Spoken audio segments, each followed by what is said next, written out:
Olá, primeiro ano, tudo bem com vocês?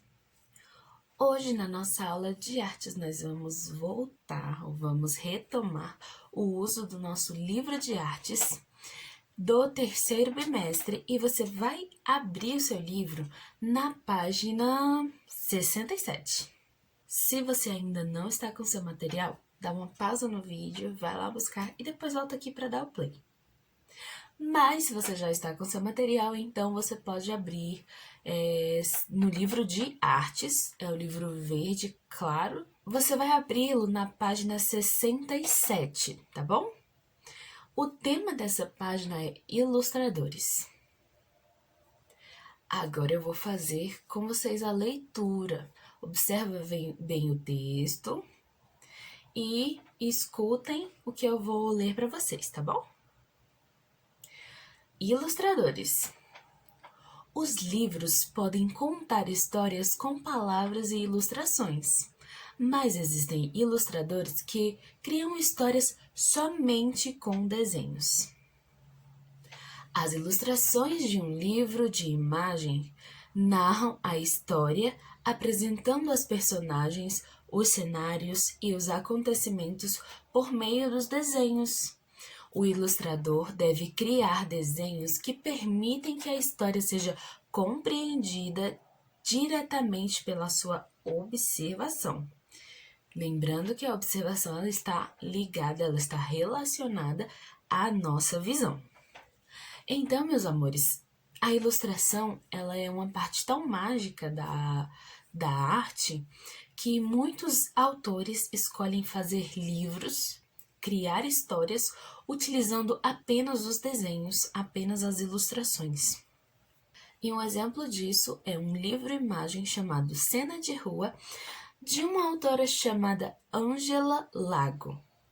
Ela criou esse livro inteiro apenas com ilustrações, apenas com desenhos, mas você consegue perceber quem são as personagens, o que acontece na história e até ter uma visão sensível daquilo que acontece nessa história que ela vai contar. Eu vou colocar para vocês um vídeo rapidinho sobre esse livro da Ângela Lago, ok? Cena de Rua, de Ângela Lago, é um livro de imagens, por isso adequado para uma criança que não sabe ler. É a história de um menino de rua que vende frutas no meio dos carros. As cores estridentes, agressivas, mostram bem a sua realidade. Este menino vive só e tem apenas a companhia de um cachorro. Ele enfrenta a incompreensão e desconfiança dos outros, o que só aumenta seu isolamento. Os pais podem ajudar a criança na compreensão da história, mas é importante que a criança possa interpretar por si mesma de acordo com a sua capacidade. É para isso que existem os livros de imagens. Nós adultos sabemos que essa história é real, uma história bem brasileira. Ângela Lago, falecida no ano passado, ganhou importantes prêmios com este livro. Ela consegue nos fazer sentir o que a criança de rua sente. Uma leitura muito recomendada. Eu sou Antônio Sampaio Dória, do Blogs e Livros. E se você quer receber outras resenhas como essa, mande mensagem para 98346-5131. Agora que você já viu o vídeo, nós vamos passar para a nossa atividade de hoje. Você vai utilizar uma folha branca e usando lápis e lápis de cor você vai fazer a ilustração de uma cena que você imagina nessa história da Ângela Lago. É uma ilustração desse livro, Cena de Rua. Então, vamos à nossa atividade. Nessa atividade nós vamos usar uma folha branca, lápis e lápis de cor. O lápis vocês vão usar para criar o desenho, para ter as ideias e tal, fazer um esboço, que foi o que eu fiz aqui. Já deixei o esboço pronto para a gente não demorar muito. Então agora eu vou apenas pintar o desenho que eu elaborei.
Meus amores, essa foi a nossa aula de artes de hoje. Espero que vocês tenham gostado. Quando terminarem de fazer o desenho, tirem uma foto e enviem para mim lá no Google Classroom na atividade de artes, que, como sempre, fica disponível até a semana que vem. Então, meus amores, um beijo para todos vocês, um abraço e até a próxima semana. Tchau, tchau!